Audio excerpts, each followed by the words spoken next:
जन्म मनुष्य शरीर बड़े भागों से, बड़े नसीबों से जीवात्मा को मिला है।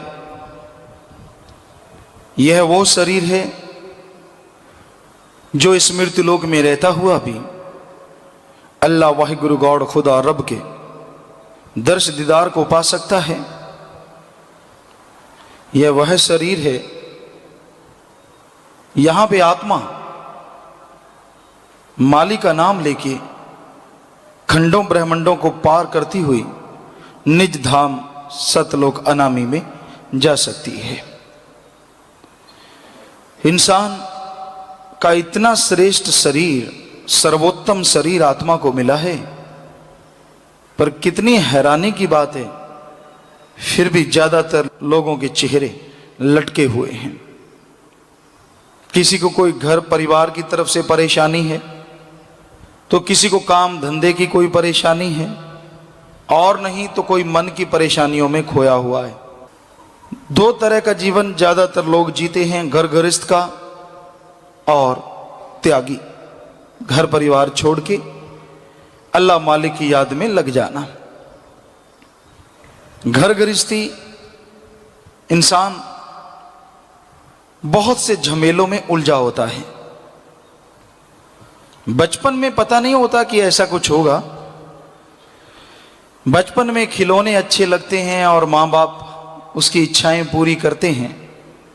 जैसे खिलौने चाहिए, जैसे वो दे सकते हैं, वैसे खेल खिलौने देते हैं और बच्चा उसमें मस्त हो जाता है, खुश रहता है।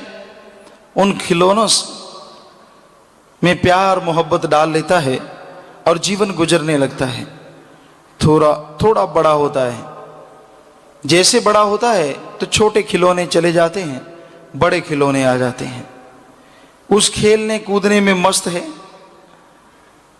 समय गुजरता है, खेलना कूदना बढ़ता चला जाता है।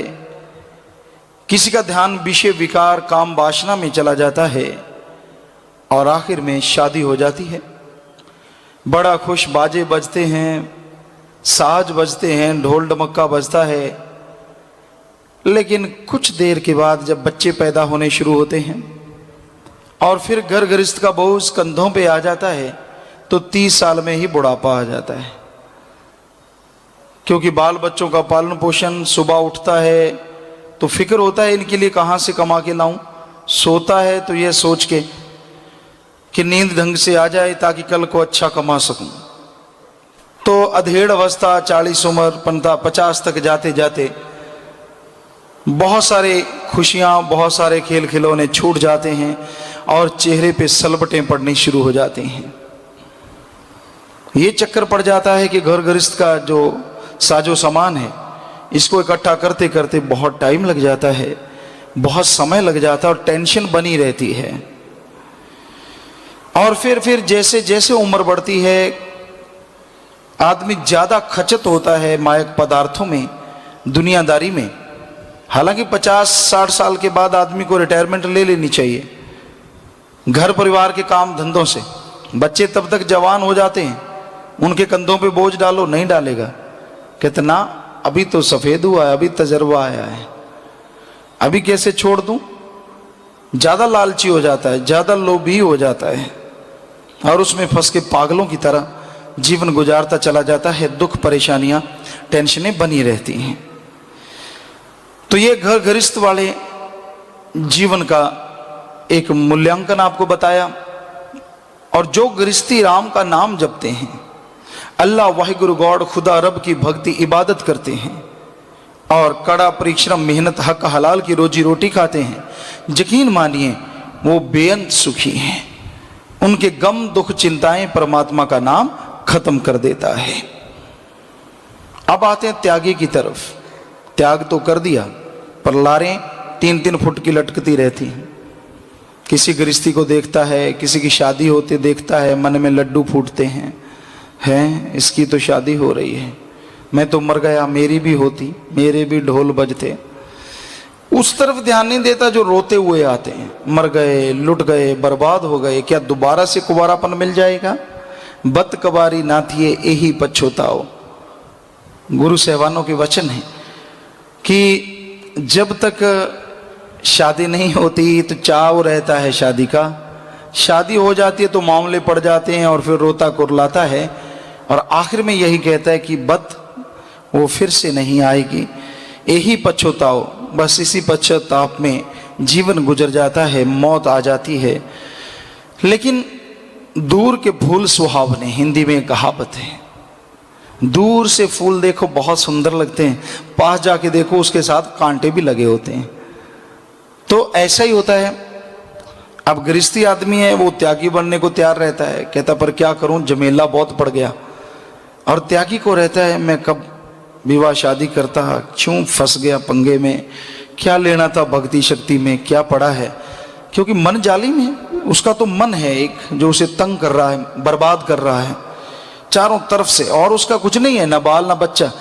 पंजाबी जी कहते उठदी पूछ वर्गा, राजस्थान में कहावत है, उठदी पूछ मुन देंदे डंडे वर्गी हो जाती, ना बाल ना बोल। वरना वो छींटे डालता रहता है सर्दी के मौसम में, कोई भी पास से गुजरता है तो पेशाब की छींटे ऊपर डालता है, इसलिए वो डंडे जैसी बना देते हैं, ना पानी लगेगा तो डंडा क्या भड़काएगा, उछालेगा। तो वैसे ही गृहस्थी तो चलो बहुत से मामले हैं, लेकिन त्यागी तो ऊंट की पूंछ की तरह बिल्कुल कुछ भी नहीं है, फिर भी तकलीफ में, फिर भी टेंशन, फिर भी परेशानी, सांप की तरह बैठा बड़ खा रहा है, मर गया, लुट गया, बर्बाद हो गया। क्यों, क्या मर गया भाई, क्या तेरे बच्चे रो रहे हैं, क्या सास ससुर ने पीट दिया, क्या हुआ, कुछ भी तो नहीं। एक मन जालिम है जो ससुर बना हुआ है या घरवाला बना हुआ, दे डंडे पे डंडा, दे डंडे पे डंडा। गुरु के वचन मानने नहीं, ना सुमरण करना है सुबह उठ के, ना रात को सुमरण करना है, ना सेवा की तरफ ध्यान है, मनमती चीजें करनी है। नाम त्यागी है, काम करता है अजीबो गरीब, ना वो गृहस्थियों वाले ना त्यागियों वाले। तो शांति कहाँ से मिले, कहाँ से मिले सुख, जब बातें तो सारी गंदी गंदी करनी है, सारे व्यवहार भी गंदा है। बातें करेगा तो चुगली निंदा, और खाली टाइम मिल जाए, एकांत में मिल जाए तो बुरे कर्म, और सुनेगा तो गलत सुनेगा, अच्छा तो सुनना नहीं। राम नाम की, अल्लाह वाहिगुरु की सीढ़ियाँ जो हैं, गुणगान है, वो तो अच्छी लगती नहीं, गीत सुनने हैं, इधर उधर की बातें सुननी है, उधर की फजूल बातें, निंदा चुगली, एक दूसरे के कानों में गुनगुनाना है, अजीबो गरीब हरकतें करनी है। तो इससे क्या क्या ये त्यागीपन है? जी नहीं, ये सिर्फ दिखावा है, ढोंग है। असल में तो वो गिर चुका है। तो भाई, निंदा चुगली करने वालों की सोहबत करते हो, छुप छुप के जाके टाइम निकाल निकाल के उनके पास बैठते हो, बर्बाद होने के चांसेस बढ़ जाते हैं। क्योंकि सच्चे मुर्शिद कामिल ने यह फरमाया है कि निंद की तो परछाई ना पड़े। निंदा करने वाला कौन है आप देख लेंगे, आपको चिकनी चुपड़ी बातें सुनाएंगे, आपको अपने जाल में फंसाएंगे, और फिर आपको ऐसा पाठ पढ़ाएंगे कि आप गुमराह हो जाएंगे। आपका निशाना अपना सतगुरु अल्लाह वाहिगुरु राम है, और वो कभी किसी का अकाज नहीं करता, कभी किसी का बुरा नहीं करता। आप आदमी को देख के अल्लाह मालिक की याद में आके नहीं बैठते, इसलिए आदमी से उम्मीद ना रखो। किसी को आप सोचते हैं ये बहुत बड़ा भक्त है, ये छोटा भक्त है, ये तो बड़ा जी बड़ी शब्दवाणी करता है जी, ये तो गांव में बड़े अच्छे काम करता है जी। ठीक है, करता है तो अपने लिए करता है, मालिक उसकी झोलियां भरेगा, पर ये ना हो कि आप उसके आशिक हो जाएं बजाय भगवान के होने के। कई बार होता है आदमी उसका आशिक हो जाता है, यार क्या कमाल का भक्त, तुझे क्या पता वो कैसा भक्त है, ये तो अल्लाह मालिक जानता है, क्या वो हंस है कि बगुला है, तुझे क्या पता। ये तो अल्लाह मालिक जानता है, क्या वो हंस है कि बगुला है, तुझे क्या पता। तो वो तो सतगुरु अल्लाह मालिक जानता है, चुपके चुपके वो कैसे गुनाह के फूल खिलाता है। तो ऐसा हमने देखा है गाँव में, शहरों में ऐसा होता है, आदमी अंधविश्वास कर लेते हैं। तो कभी भी अंधविश्वास ना करो। बेपरवाह जी के वचन है, होना मस्त ते रहना होशियार चाहिदा। मस्त अल्लाह वाहिगुरु के नाम से रहो, लेकिन होशियार रहो। इस दुनिया में बड़े छली कपटी लोग हैं, बड़े छलावा देते हैं, वो छल लेते हैं आपको। इसलिए ऐसे लोगों से सावधान, ऐसे लोगों का संग ना करो। जो भी गलत तरफ जाता है, जो भी गलत बात करता है, उससे बचो। और सबसे बड़ा गुनाह, सबसे बड़ा पाप जिसका फल आदमी को बहुत जल्दी मिलता है कि जब भी कहीं सत्संग में आए, अल्लाह वाहिगुरु गौर खुदा रब की याद में आए, वहाँ उसकी भावना परमात्मा की तरफ होनी चाहिए। ये नहीं कि सज संवर के किसी और के लिए आता है और सज धज के बैठता है किसी और के लिए। ऐसा अगर करेगा तो इससे बड़ा गुनाह नहीं। इससे अच्छा है कि सत्संग में ना आओ, कम से कम इस गुनाह से तो बच जाओगे। तो ये देखा है हमने, कलयुग का समय है, कोई पता नहीं यहाँ किस क्या विचार लेके आता है। कोई भेष बदल के आता है, कोई भेष समेत आता है, किसी के अंदर कोई छल कपट है, कोई छल कपट है। सुन के अमल कर ले तो वो छल कपट दूर हो जाए, पर अगर बन के ही छलिया आया है तो छलिया ही बना रहेगा, दुखी होता रहेगा, सुख शांति उसे जिंदगी में कभी नसीब नहीं होगी। तो इसलिए इंसान को इंसानियत को त्यागना नहीं चाहिए। मानवता इंसानियत की यह मांग है कि आप सच्चे दिल से अल्लाह वाहिगुरु गॉड खुदा रब का नाम जपें और यहाँ तक संभव हो मेहनत हक हलाल दसा नवा दी किरत करो, मेहनत करो, हार्ड वर्क, चाहे दिमागी मेहनत, शारीरिक मेहनत, तो सुख मिलेगा। लेकिन एक बात और ख्याल में रखो, एक महीना आप सुबह शाम रात काम धंधे में गुजारते हैं, कम से कम एक सप्ताह में 7 दिनों में 6 घंटे निकाल लो जिसमें आप सेवा कर सको। 12 घंटे निकाल लो तो कहना ही क्या है। चलो महीने में 2 दिन सेवा कर लो, पर ये मन इतना जालिम है, नहीं आने देता। सत्संग में तो पैर बढ़ता ही नहीं, सेवा में तो चलता ही नहीं। और तरफ जाना हो, निंदा चुगली करनी हो, गांव में शहर में जगह बनी होती तो कहते तो उसे धर्मशाला है, लेकिन वहां निंदाशाला ज्यादा होती है, धर्मशाला कम होती है। पत्ते गांव में हमने देखा है ताश पीट रहे होते हैं, बुजुर्ग जो रिटायर हो जाते हैं, काम धंधा नहीं होता, थोड़ा बुजुर्ग कहलाते हैं। हाँ, सुबह पशु पिलाने, पशुओं को चारा डालना, चलो ये तो काम है।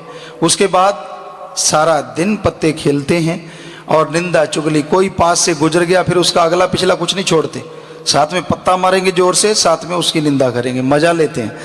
हम बहुत पास खड़ खड़ के सुना करते, बुजुर्ग चलते हमसे, हम उनको कहते शाबाश, ये सिखाओगे आप हमें?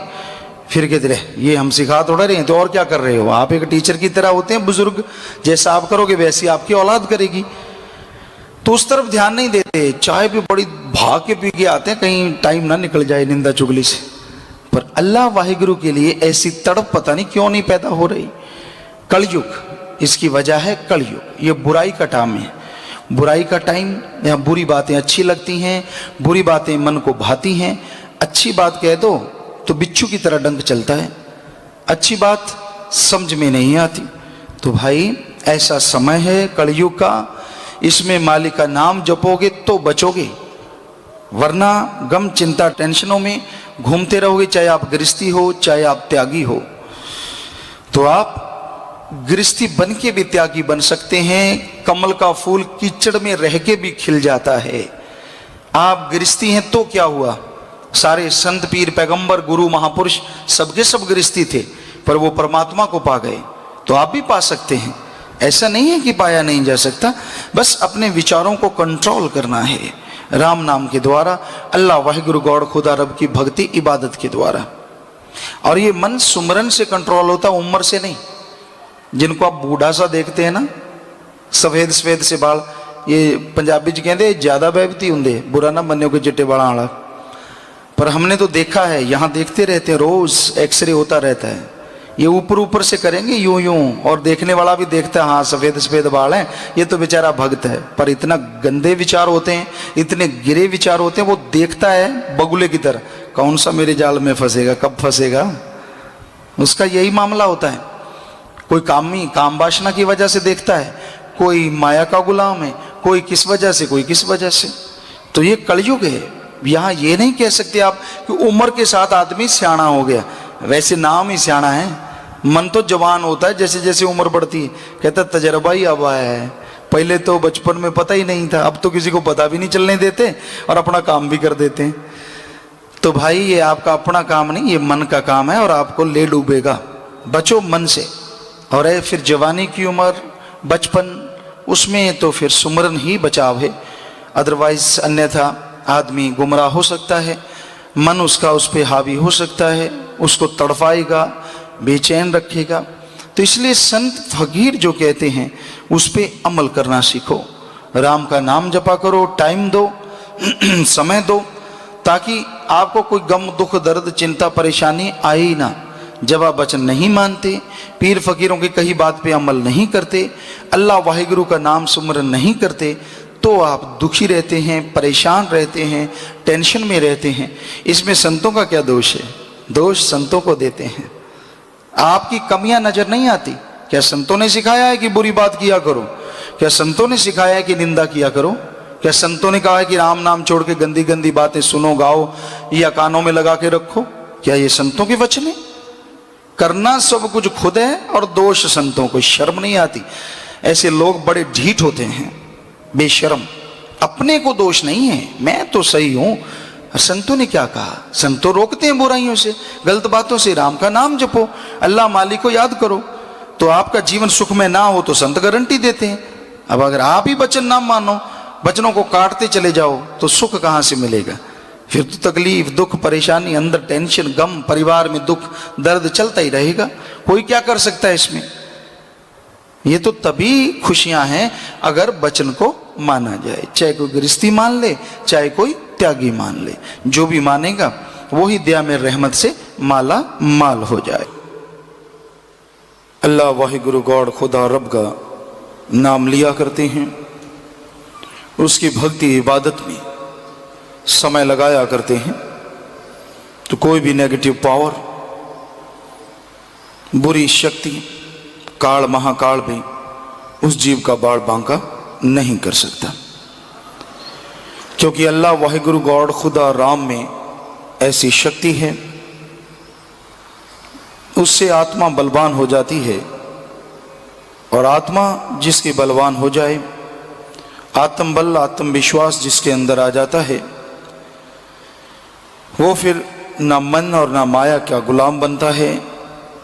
गुलाम बनता है तो अल्लाह वाहिगुरु राम का, उसकी भक्ति इबादत करता है, उसकी रजा में खुशी हासिल करता है।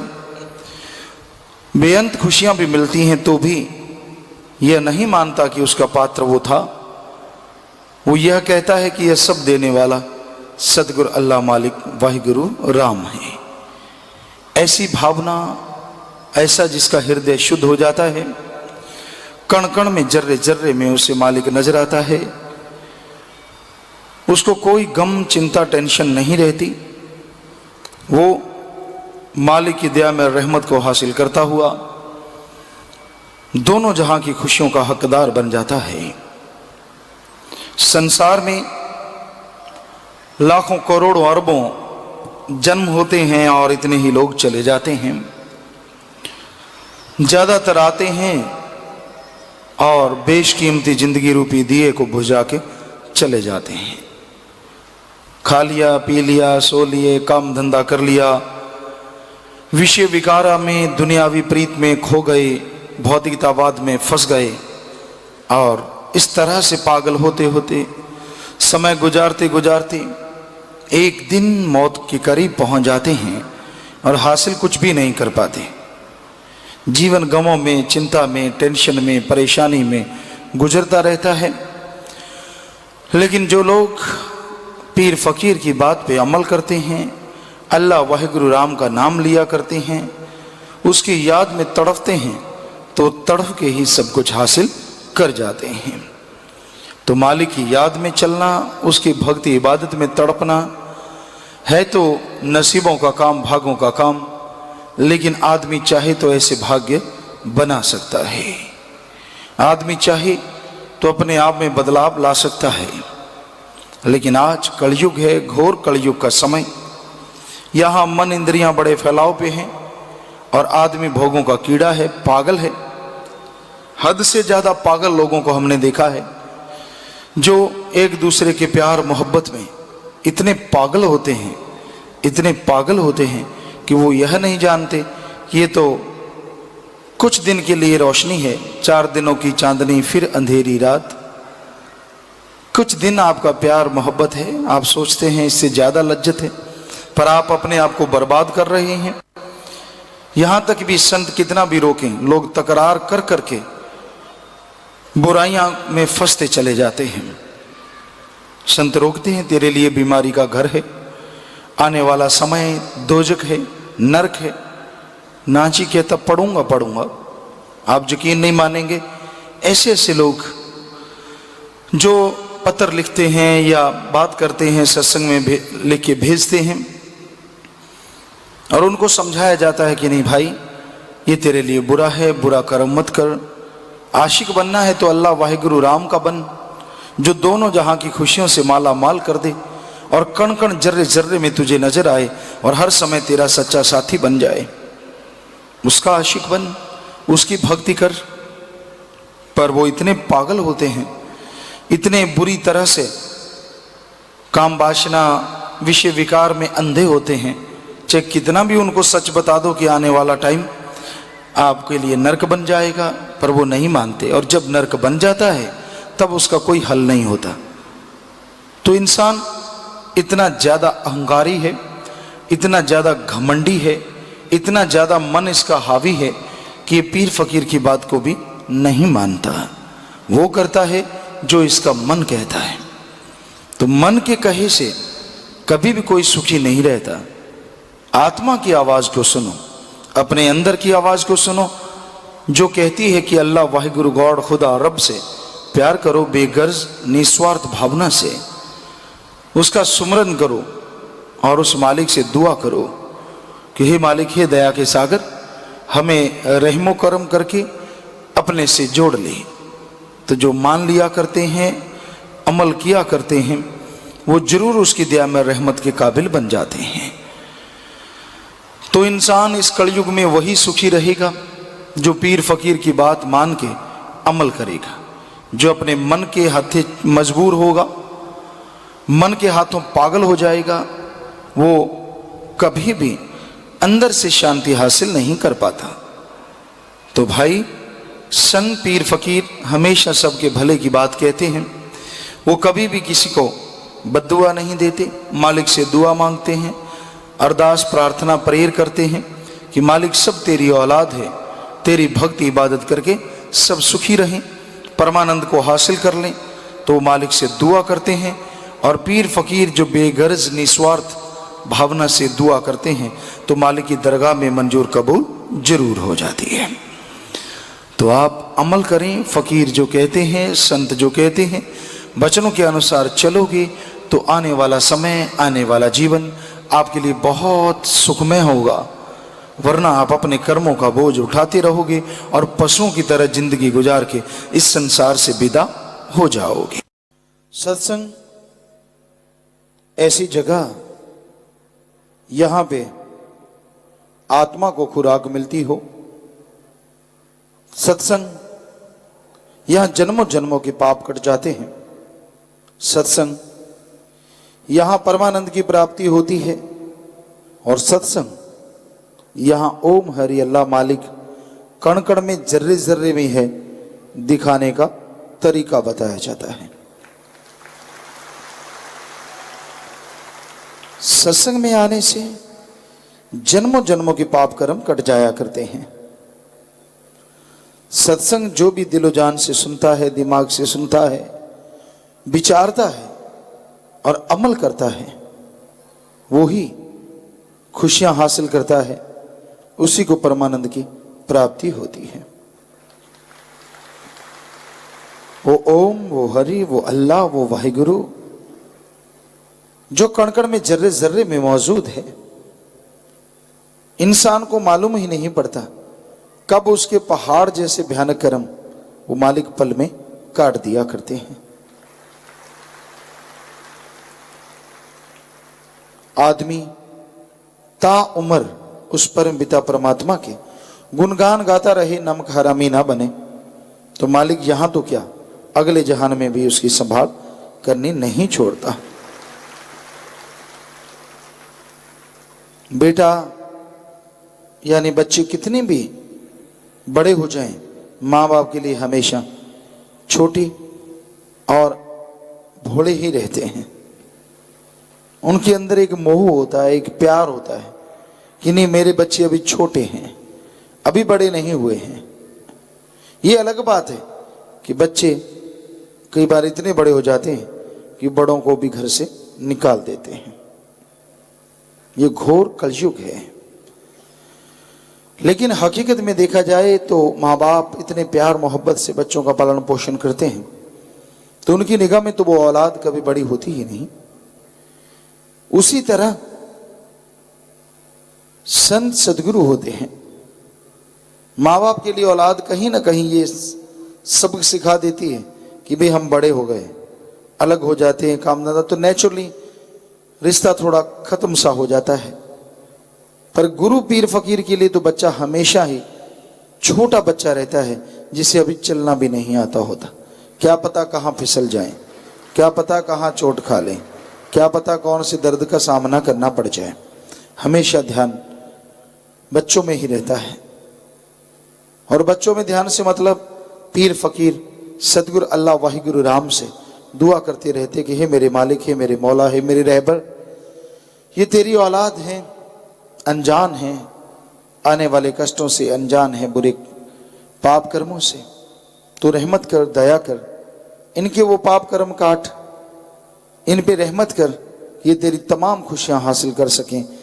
इनको नाम से जोड़, सेवा सिमरन से जोड़, ताकि पाप कर्म पहाड़ जैसे कंकर में बदल जाएं और ये खुशियों से माला माल हो जाएं। संत कभी किसी को गलत उपदेश नहीं देते। छोटा बच्चा कभी आग को पकड़ता है, कभी सांप को पकड़ता है, कभी पानी वाले कुएं में गिरना चाहता है, तो क्या आप उसे जाने देंगे? यार इसकी मर्जी है, इसे क्यों रोकना है? ये तो सांप पकड़ रहा है, पकड़ने दो। आग पकड़ रहा है, पकड़ने दो। कुएं में गिरता है, गिरने दो। कभी भी नहीं। माँ बाप किसी भी कीमत पे उसे ये काम नहीं करने देंगे, क्योंकि उन्हें मालूम है कि उनके बच्चा अगर सांप पकड़ेगा तो डस लेगा, आग जला देगी, और कुएं में गिरा तो मर जाएगा। उसी तरह संत पीर फकीर को अल्लाह मालिक की रहमत से पता होता है कि फ्यूचर इस बच्चे का कैसा है। उसे रोकते रहते हैं कि ये कर्म ना कर, वो कर्म ना कर, ये कर्म बुरा है, वो कर्म बुरा है। आगे इंसान की मर्जी है कि वो कर्म कैसे करता है। इसलिए ये जरूरी है कि पीर फकीर की बात सुन के अमल किया जाए। जब तक इंसान सुन के अमल नहीं करता तब तक उसे सब कुछ अच्छा लगता है। जो भी उसे अच्छा लगता है वो लगता है कि वो परफेक्ट उसके लिए सही है। पर संत पीर फकीर कभी किसी को गलत कदम उठाने नहीं देते। पूरा जोर लगाते हैं, प्यार से, मोहब्बत से, वचनों से, हर तरीके से समझाते हैं कि भाई तेरे लिए अच्छा क्या और बुरा क्या। आगे फिर इंसान के कर्म होते हैं। बहुत बार हमने देखा, लेकिन कई बार जीव नहीं मानता। चलो 2 मिनट की बात है, चलो 1 मिनट की बात है, चलो 4 मिनट की बात है। आपको क्या मालूम वो 1 मिनट जिंदगी है या मौत है? फिर पश्चाताप पल्ले रह जाता है और कुछ नहीं, सिर्फ पश्चाताप, और कोई चीज हाथ नहीं आती। तो एक दिन में कोई दफ्तर नहीं बंद हो जाएगा, या कुछ घंटों में कोई आपके बिजनेस में घाटा नहीं पड़ जाएगा। लेकिन जीव नहीं मानते। हमने आजमाया है, होनी होके रहती है। कई लोग होते हैं कि जो मान लेते हैं और उनका मौत जैसा कर्म मालिक, मौत जैसा कर्म या मौत को भी भगवान बदल सकता है। और बात छोड़ो, बात वचन मानने की है। और संतों के पास कुछ जादू टोना या कोई दवाई ऐसी नहीं होती जिसको देने से आदमी खुश हो जाए। एक वचन होते हैं, कर दिए, मान लिए। तो आपको एक बात सुनाते हैं। हाँ, एक सज्जन आए यहाँ पे, और बहुत पहले की बात है। वैसे तो उसके बाद भी बहुत सारी बातें हुई हैं, हजारों करोड़ों सत्संगियों के साथ होता रहता है। तो वो आए और कह लगे पिताजी बताओ, हम लाइन में ऐसे मस्ताना जी धाम में सत्संग थोड़ी हुआ करती, बिठा लेते थे, हम घूमते उनके पास, बोलो भी क्या बीमारी, क्या बीमारी, ये करो बेटा, वो करो। कह लगे जी मैं बीमार हूँ। हमने कहा ठीक है, आप ही जाइए चंडीगढ़ में दिखा लो भाई, प्रसाद ले लो। हम चले आए, घर वाले गुस्से हो गए। कहने के तेरे को कहा था, क्या फायदा? कहने का क्यों? कहते अभी आप चंडीगढ़ से तो आ रहे हैं सीधे पीजीआई से। उन्होंने जवाब दे दिया कि इसकी ज़िंदगी नहीं बचेगी। कहता मैंने आपसे सलाह थोड़ी ली है, मैंने तो अपने पीर फकीर से पूछा है, और मैं तो जाऊंगा ही जाऊंगा। वो कहते हैं ऐसे कैसे, अभी तो जाएं। कहते ना जाओ, मैं अपने आप कोशिश करो, मुझे 2 लोग उठाने वाले दे दो, मुझे ले जाएं उठा के। उन्होंने जिद मान ली उसकी, गए, डॉक्टर को दिखाया, दवाइयाँ लिख दी। कहते चलो दवाइयाँ ले लें। कहते नहीं, दवाइयों का तो कहा ही नहीं, ये कहा था पीछे ही दिखाओ। थोड़ा सा भोला स्वभाव था, भोले भाड़ों को मालिक लुटाता खजाने, ये भी हकीकत। कई बार ज्यादा अकल का दखल मन का रूप धारण कर लेता है। तो वो वहां से दिखा के वापस आ गए। डॉक्टर बोले कि 15 दिन 10 दिन जो भी है आप सेवा करें। वो ऐसा कोई उसे उल्टियां लगी। 2-3 दिन बाद घर वालों ने सोचा कि अब मौत नजदीक है, खून आने लगा, लेटरिन के रास्ते, मुंह के रास्ते बड़े बड़े गांठें निकलने लगी। तो बिल्कुल डाउन हो गया, बिल्कुल चारपाई भी चिपक गया। पर 2-3 दिन के बाद कुछ ठीक, फिर कुछ ठीक, फिर कुछ ठीक, फिर कुछ ठीक, करते करते करते बिल्कुल नॉर्मल हो गया। उसके अंदर भयानक कैंसर की बीमारी 3rd स्टेज पे थी। तो आया और मिला, रोने लगा, कहने लगा पिताजी मैंने ऐसे किया। हमने कहा भाई हमारा तो ऐसा कोई मकसद नहीं था, सतगुरु मौला है वो अखवाने वाले और तू मानने वाला, हमारा तो बीच में कोई रोल ही न रहा। बस मालिक ने ख्याल दिया, तुझे बोल दिया और तूने झट से लपक लिया, जरा सा नहीं गिरने दिया कि भाई दवाई भी नहीं लूंगा, और दवाई भी नहीं ली उसने। कोई कहते शायद दवाई से ठीक हो गया हो, कहते दवाई का तो कहा ही नहीं। तो ये बेपरवाह की रहमत अल्लाह वाहिगुरु राम की, जो मानते यूं ही नजारे ले जाते हैं। कई बार आदमी नहीं मानता, नहीं ना जी ना जी, तो भाई फिर ना जी तो बहुत रूहानियत में बहुत बड़ी रुकावट। हाँ जी सब कुछ पा सकती है और ना जी बना बनाया सब कुछ गवा सकती है।